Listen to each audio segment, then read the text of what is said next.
right, so let's jump into topic number 2 today, which is in the world of professional wrestling, the use of risky spots and high-risk moves is a common and often exciting aspect of the product. But as fans, we can't help but wonder, do the benefits of these type of moves outweigh the potential danger to the wrestlers performing them?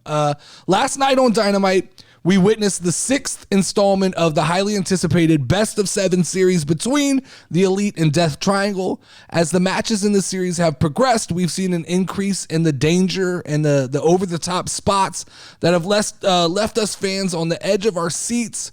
While these high-risk moves certainly make for exciting television, it begs me to ask the question to you guys. Do the benefits of risky spots and high-risk moves outweigh the potential danger to the wrestlers that are performing them? So to answer this, I think you got to start off, you got to look at the thought process is high-risk spots exist, and they're a necessity. And wrestling has evolved to where we don't get exciting unless somebody's doing something kind of batshit crazy. But high spots in wrestling, they're dangerous, and there's a number of reasons that they're dangerous. First and foremost, it's just the pure risk of doing something like that, doing something stupid, right? Jumping off of the top of whatever, the top of the entryway, the top of the ramp, the top of the ropes, the top of the cage, whatever apparatus they're placing in there. There's a danger to jumping off of something and landing on a hard floor. These type of moves, they require wrestlers like Darby Allin, Jeff Hardy, the Jacksons, the Elite to do things that the body probably wasn't designed to do, like flip around, do acrobats, and land on cement floors. It's physically demanding. It's potentially hazardous to your health. These are just realities. I imagine that Darby Allin has woke up many of days with pains in places that most people have never felt in their life. In addition to the risk and injury, these high spots can also just result in mistakes or bad looks in wrestling, right? Botches, right? That's the word that nobody likes to say is botches. When you perform a lot of these high spots, you get a lot of botches. And that happens, and it has to be criticized. It's reality, right? For every top dollar trying to jump over the top of the ring and getting hung, we have to talk about the botches in the Death Triangle and Elite match that go overlooked. And furthermore, like the use of high-risk spots, I don't love this argument, but it's an argument that has to be made. When you do these things and you jump off of these things, there's an expectation for certain fans who may be tempted to go try to recreate these moves in their own lives. Little kids jumping off the top of their house, backyard wrestling exists because of this. And while I don't think that it is the responsibility of the wrestlers to take that into consideration, I think it is a reality. I think it just has to be acknowledged as a reality. I don't think it's the wrestler's fault, but we have to acknowledge that every time, Jeff Hardy jumps off the top of something, there's some kid, what's that guy, Superhuman, that who jumps off of things in his backyard into light bulbs and barbed wire. Like every time you do this, there is the opportunity to create somebody who is enamored with that lifestyle. I'm not blaming. I don't think, but my personal beliefs do not believe that is a wrestling responsibility, but we have to acknowledge that it exists.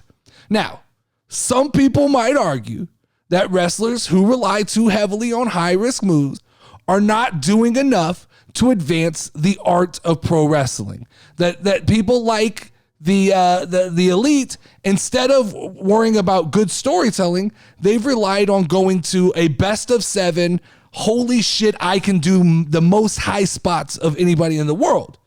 And that's an argument that I think is fair to make. While these type of moves and these type of matches are exciting and they're entertaining, they don't necessarily contribute to great storytelling. Like, what is the story being told in this best of 7, except we're going to do this 7 times? There's not a progression. It's just been, it started off a little bit with the hammer, and I thought there might be a semblance of story, but this last match, it was just a clusterfuck, and all hell broke loose, and it's basically just going to be just a car crash, and people like to watch car crashes, so it's gotten over with the fans a little bit. There's, I think I do believe that in a sense, wrestlers who rely too heavily on these high risk moves, they tend to be lacking a little bit in the other areas of the craft. And that's why that's where I think I draw my line with the elite, is how heavily they rely on this to mask the lack of storytelling, to just come back from suspension and immediately need to be thrust into the main event picture. So it's like, we're not going to tell a story. We're just going to do the most over the top shit that we can think to do. Now, there's nothing inherently wrong with that style of wrestling. I think it's overused. I think it's leaned on way too heavily, but there's nothing wrong with it. But there's also nothing wrong, and I don't know why a lot of people are starting to knock just traditional pro wrestling. Just traditional two big guys in the ring telling the story, Gunther style of wrestling. These type of matches, that type of wrestling has been a staple of the industry for decades.